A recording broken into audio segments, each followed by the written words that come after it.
Hello students. आप सभी ने एलसीएम एंड एचसीएफ के बारे में तो पढ़ा हुआ होगा और आप उसको निकालना भी जानते होंगे कैसे निकालते हैं।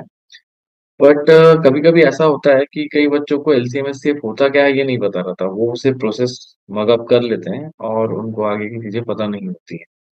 तो आइए आज देखते हैं सबसे पहले कि एचसीएफ का मतलब क्या होता है। तो देखिए बच्चों, सबसे पहले मैं आपसे डिस्कस करूंगा कि एचसीएफ होता क्या है। तो एचसीएफ का फुल फॉर्म आपको मालूम ही है, हाईएस्ट कॉमन फैक्टर। जैसे कि हम पहले डिस्कस कर चुके हैं कि फैक्टर्स क्या होते हैं। हम लेते हैं कि एक नंबर है हमारे पास 12 एंड एक और नंबर समझ लो 16। तो इन दोनों के अगर हम फैक्टर्स निकालना चाहें तो आपको जैसे कि मेथड पता है कैसे करना है करके। तो मान लीजिए मैं 12 को लिखता हूँ 1 into 12, then 2 into 6 and 3 into 4 and 4 into 3 means again flip flop numbers. So what are the factors? They are 1, 2, 3, 4, 6 and 12। ठीक है। अब 16 के लिए अगर हम लिखते हैं तो 16 को हम क्या लिख सकते हैं। मान लीजिए हमारे पास 16 है तो 1 into 16, इसको हम लिख सकते हैं 2 into 8 एंड 3 से डिविजिबल है क्या 16? नो। 4 से, यस, 4 4 जा 16। So you see 4 4 जा 16 itself is a flip-flop number. So what are the factors? 1, 2, 4, 8 and 16। ये देखिए। सो हम लोगों ने ये दोनों नंबर्स के फैक्टर्स एक साथ लिख दिए हैं। अब हमको ये निकालना है कि इसमें से कॉमन फैक्टर्स क्या क्या है। ठीक है, कॉमन फैक्टर्स अगर हम निकालते हैं तो देखिए सबसे पहले कॉमन क्या है, 1। 1 is the common in both. यहाँ देखिए 1 है, यहाँ भी 1 है। यहाँ पे देखिए 2 है, 2 भी कॉमन है। उसके बाद 4 कॉमन है, तो हम यहाँ पे 4 को भी कॉमन करेंगे। And then anything else is common? No. इसके अलावा और कोई भी चीज कॉमन नहीं है। तो हम यहाँ पर देख सकते हैं कि हमारा जो highest value of common factor है वो कितना है, वो है 4। तो 12 एंड 16 का जो हाईएस्ट कॉमन फैक्टर है वो होगा 4। तो बच्चों एक चीज और बोलना चाहूंगा कि इसका हम प्रैक्टिकल लाइफ में हम कैसे यूज करेंगे। तो आइए देखते हैं उसका एक एग्जांपल, तो वो हमको हेल्प करेगा समझने के लिए। देखिए, मान लीजिए हमारे पास एक क्वेश्चन है, there are 3 paths connect house A B C. ये हमारे 3 हाउसेस हैं ए बी सी, और इनको जो है ये 3 पाथ कनेक्ट करते हैं। Find the most significant size of the square tile which can be fit without cutting on this part. देखिए ये 3 डिफरेंट लेंथ ऑफ पाथ दिए हुए हैं हमको, और हमको करना क्या है कि इन तीनों पाथ में टाइल्स फिट करनी है जो कि मोस्ट सिग्निफिकेंट साइज का हो, मतलब बड़े से बड़ा साइज का हो, और इन तीनों पाथ्स पे बिना कट किए हुए ये फिट हो जाए।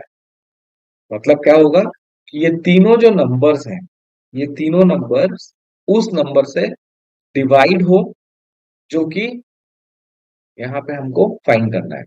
तो आपको पता है कई मेथड होते हैं फाइंड करने के, तो मैं यहाँ पे यूज कर रहा हूँ प्राइम फैक्टराइजेशन मेथड। तो देखिए, हम सबसे पहले 120 के प्राइम फैक्टर्स निकालते हैं। तो 120 के प्राइम फैक्टर्स क्या क्या हो जाएंगे, 2, 2 6 जा 16, then 2 60 जा 120, then again it is divisible by 2, so 2 30 जा, अब मैं इधर और आता हूँ, so 2 15 जा, एंड देन सिमिलरली हम जाएंगे इसमें, तो ये 3 से डिविजिबल है, 3 5 जा। सो 120 के लिए हम क्या लिख सकते हैं, 120 is equal to 2 into 2 into 2 into 3 into 5। अब इसके बाद हम एक दूसरा नंबर लेते हैं 6। दूसरा दूसरा लेंथ ऑफ द पाथ कितना है, 60। तो हम 60 के लिए जब हम सॉल्व करेंगे तो कैसे करेंगे, देखिए 2 30 जा 60। ओके। अब इसके बाद देखिए, इसको हम फिर से 2 से देंगे तो 2 15 जा, एंड देन फिर से हम डिवाइड करेंगे, सो दिस विल बी 3। 5 जा 15। Next one is 140। सो 140 को हम डिवाइड करते हैं। ध्यान से देखिए, यहाँ पे हो जाएगा 270 जा, and then 2 3 are 6, 1 will remain, 2 5 are 7, and now it is divisible by 5, 5 7 are 35. So हम 140 को 60 को पहले हम लिखेंगे, 60 can be written as what, 2 into 2 into 3 into 5, और यहाँ पे हम देखेंगे 140 को, तो 140 will be 2 into 2 into 5 into 7। सो अगर हमको एचसीएफ निकालना है, इसका हाईएस्ट कॉमन फैक्टर, सो क्या करेंगे, हम कॉमन पेयर्स निकालेंगे। सो देखिए 2 2 2 is common here, so it will be 2। Again you see this 2 is in pair, so into 2, and then यहाँ पे आप देखिए 5 is the common one in all three, तो यहाँ पे इंटू 5 करेंगे, तो 5 2 जा 10, 10 2 जा 20। So 20 feet is the size of the tiles which can be fitted on this road without cut, and that is the biggest size. I'm talking about the biggest, significant it is written.